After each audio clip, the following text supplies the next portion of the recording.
কেন এই দোয়াটা আল্লাহর কাছে বড্ড প্রিয় জানেন আমার ভাইরা? কারণ এই দোয়ার মধ্যে তিনটা জিনিস আছে। এক নম্বরে হচ্ছে তাওহীদ, দুই নম্বরে তাসবিহ, তিন নম্বরে তাকরীর। আই রিপিট, আবারও বলছি, এক নম্বরে তাওহীদ, দুই নম্বরে তাসবিহ, তিন নম্বরে তাকরীর। বিশ্বনবী বললেন, দেয়ালে পিঠ থেকে গেলে, চোখে মুখে অন্ধকার, বাঁচার কোনো উপায় নাই, তখন এই দোয়াটা পড়তে হবে।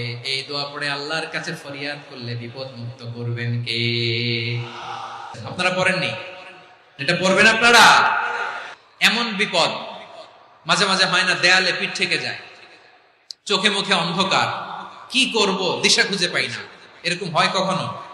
বিশ্বনবী বলেন, কঠিনতম বিপদে যখন পড়বা, দেয়ালে পিঠ থেকে যায়, চোখে মুখে অন্ধকার, বাঁচার কোনো উপায় নাই, তখন পড়বা লা ইলাহা ইল্লা আনতা সুবহানাকা ইন্নী কুনতু মিনাজ জালিমিন। আল্লাহ, তুমি ছাড়া কোনো ইলাহ নাই, তুমি পবিত্র, নিশ্চয় আমি জালিমদের অন্তর্ভুক্ত। সুবহানাল্লাহ বলেন। এই দোয়া সাইয়েদনা ইউনূস আলাইহিস সালাম পড়েছিলেন যখন মাছের পেটে ছিলেন, এবং অনেক মুফাসসিরিন ইকরাম বলেছেন, অনেক আহলুল ইলমরা বলেছেন, এটা হচ্ছে ইসমে আজম। ইসমে আজম এমন দোয়া যেটা দিয়ে দোয়া করলে আল্লাহ দোয়া কবুল করে, কিন্তু এটা কোনটা, এটা নিয়ে ইখতিলাফ আছে। কোন আহলুল ইলম বলেন এই লা ইলাহা ইল্লা আনতা সুবহানাকা ইন্নী কুনতু মিনাজ জালিমিন, এটা হচ্ছে ইসমে আজম। সাইয়েদনা ইউনূস আলাইহিস সালাম পড়েছেন, আপনারা পড়েননি? এটা পড়বেন আপনারা। এই দোয়া পড়ে সাইয়েদনা ইউনূস আলাইহিস সালাম মাছের পেট থেকে রক্ষা পেয়েছিলেন। রক্ষা করেছিল কে? তুমি ইউনূস নবী রে যখন খাইলো মাছেতে গিলিয়া, ফেরেশতা পাঠাইয়া দিলে ইসমে আজম দিয়া, প্রাণে ছিল যাহার ভয় সেথা পাইল আশ্রয়, প্রাণে ছিল যাহার ভয় সেথা পাইল আশ্রয়, মাছের পেট হতে সে যে পেল পরিত্রাণ।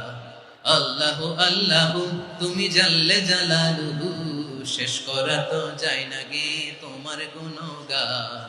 আল্লাহু আল্লাহু লা ইলাহা ইল্লা আনতা সুবহানাকা ইন্নী কুনতু মিনাজ জালিমিন। বিশ্বনবী বললেন, দেয়ালে পিঠ থেকে গেলে, চোখে মুখে অন্ধকার, বাঁচার কোনো উপায় নাই, তখন এই দোয়াটা পড়তে হবে।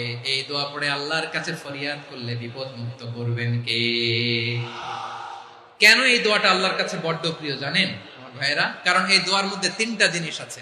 এক নম্বরে হচ্ছে তাওহীদ, দুই নম্বরে তাসবিহ, তিন নম্বরে তাকরীর। আই রিপিট, আবারও বলছি, এক নম্বরে তাওহীদ, দুই নম্বরে তাসবিহ, তিন নম্বরে তাকরীর। এই দোয়াটা আল্লাহর কাছে এত পছন্দনীয় কারণ এই দোয়ার প্রথম অংশে আছে তাওহীদ, আল্লাহর একত্ববাদের ঘোষণা। লা ইলাহা ইল্লা আনতা, ও আল্লাহ, আপনি ছাড়া কোনো ইলাহ নাই, উপাস্য নাই। এই কথা বললে আল্লাহ বড্ড খুশি হয়ে যায়। সুবহানাল্লাহ পড়েন। এই দোয়ার দ্বিতীয় অংশে আছে তাসবিহ, মানে আল্লাহর প্রশংসা, প্রশংসা সূচক বাণী। সুবহানাক সুবহানাক সুবহানাক, ও আল্লাহ, আমি আপনার পবিত্রতা ঘোষণা করছি। সুবহানাক, এই কথা শুনলেও আল্লাহ খুশি হয়ে যায়। সুবহানাল্লাহ পড়েন। এই দোয়ার তৃতীয় অংশে আছে তাকরীর। তাকরীর মানে পাপের স্বীকৃতি। তাকরীর মানে কি?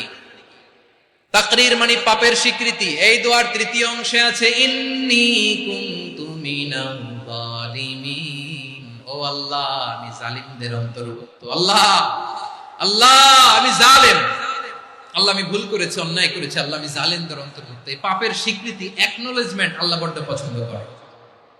যখন আল্লাহর কাছে আপনি ছোট হবেন, ছোট হতে হতে যত ছোট হবে, ওই দৃশ্যটা দেখতে আল্লাহ বড্ড পছন্দ করে। সুবহানাল্লাহ বলেন। তিন নম্বর অংশ, ইন্নী কুনতু মিনাজ জালিমিন, আল্লাহ আমি জালেমদের অন্তর্ভুক্ত।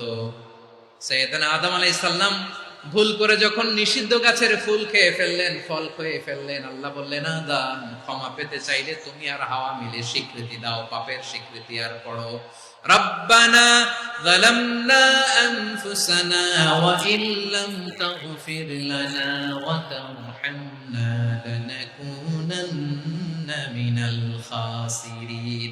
ও আল্লাহ, আমি আদম আর হাওয়া, যালামনা আনফুসানা, আমরা আমাদের নফসের উপর বড্ড জুলুম করেছি। আল্লাহ, ওয়া ইল্লাম তাগফির লানা ওয়া তারহামনা, আপনি যদি ক্ষমা না করেন, আপনি যদি দয়া পরবশ না হন, আপনি যদি রহম না করেন, আমরা তো ক্ষতিগ্রস্তদের মধ্যে শামিল হয়ে যাব। এই দোয়া করার সাথে সাথে সাইয়েদানা আদম আর হাওয়া আলাইহিস সালামকে ক্ষমা করে দিলেন কে? তাহলে এই দোয়ার 3 নম্বর অংশ তাকরীর, এটা আল্লাহ বড্ড পছন্দ করে। আমার কলিজার টুকরা ভাইয়েরা, গুনাহ করে শিকার যেতে হবে, এটা আল্লাহ ভালোবাসেন। সাইয়েদনা আবু বকর রাদিয়াল্লাহু তাআলা আনহু বিষ্ণু ইসলামকে বললেন, ইয়া রাসূলুল্লাহ আল্লিমনি দুআআন আদউ বিহি ফি সালাতি। নবী হে, আপনি আমার এমন একটা স্পেশাল দোয়া শিখায়া দেন যে দোয়াটা আমি নামাজে পড়ব। নবী বললেন, তাহলে তুমি পড়ো, আল্লাহুম্মা ইন্নী যালামতু নাফসি যুলমান কাসীরান ওয়া লা ইয়াগফিরুয যুনুবা ইল্লা আনতা ফাগফিরলি মাগফিরাতাম মিন ইনদিকা ওয়ারহামনি ইন্নাকা আনতাল গফুরুর রহিম। সুবহানাল্লাহ। সালাম ফিরানোর আগে পড়েন। ও আবু বকর, নামাজে যদি দোয়া করতে মনে চায় এই দোয়াটা পড়বা, আল্লাহুম্মা ইন্নী যালামতু নাফসি, আল্লাহ জুলুম করেছি আমার নফসের উপর, যুলমান কাসীরা, অনেক জুলুম, ওয়া লা ইয়াগফিরুয যুনুবা ইল্লা আনতা, আপনি ছাড়া এই জুনুব, এই পাপ ক্ষমা করার দ্বিতীয় কোনো রব নাই। আছে? এজন্য আল্লাহরে বলবেন, আল্লাহ আমি ছাড়া তোমার গোলামের অভাব নাই, ও আমার রব আমি ছাড়া এই জমিনের বুকে তোমার গোলামের অভাব নাই, কিন্তু তুমি ছাড়া তো আমার দ্বিতীয় কোনো রব নাই। পারবেন বলতে? পারবেন?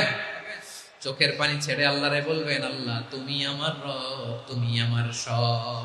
কি বলবেন? আল্লাহরে বলেন, আল্লাহ তুমি আমার রব, তুমি আমার সব।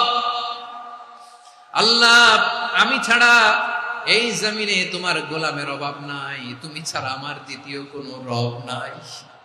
একথা বলে চোখের পানি ছেড়ে আল্লাহরে স্বীকৃতি দেন, আল্লাহ আমি পাপী, আল্লাহ এই জমিনে আমার চেয়ে বড় পাপী আর কেউ নাই।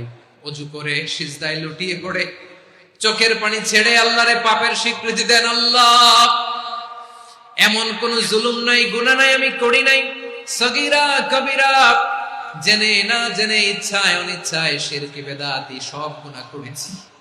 আল্লাহ আকাশের নিচে জমিনের উপরে আমার চেয়ে বড় গুনাহগার আর কেউ নাই।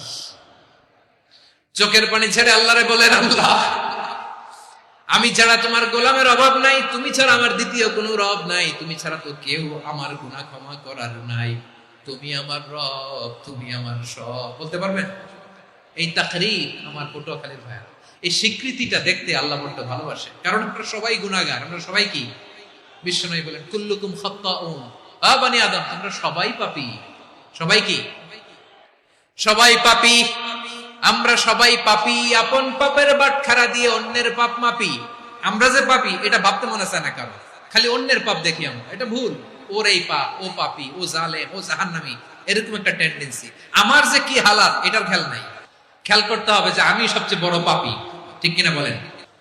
আল্লাহর দয়া দিয়ে, আল্লাহর রহম আর দয়া ছাড়া কেউ জান্নাতের চেহারাও দেখতে পাবে না।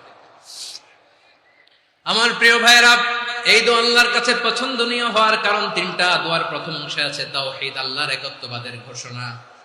এই দোয়ার দ্বিতীয় অংশ আছে তাসবিহ, আল্লাহর প্রশংসা সূচক বাণী। এই দোয়ার 3 নাম্বার অংশ পাপের স্বীকৃতি। তাহলে আমরা সবাই গুনাহগার, আমরা আল্লাহর কাছে পাপের স্বীকৃতি দিয়ে বলবো, ও আল্লাহ ইন্নী কুনতু মিনাজ জালিমিন, আমরা জুলুম করেছি, পাপ করেছি, অন্যায় করেছি, আল্লাহ বুঝতে পারি নাই, শয়তানের ওয়াসওয়াসায় পড়ে, বন্ধুর পাল্লায় পড়ে, নফসের খায়েশ মেটাতে যে আল্লাহ করে ফেলেছি। তুমি গুনাহ না মাফ না করলে আমাদের গুনাহ মাফ করার দ্বিতীয় কেউ নাই, ঠিক কিনা বলেন?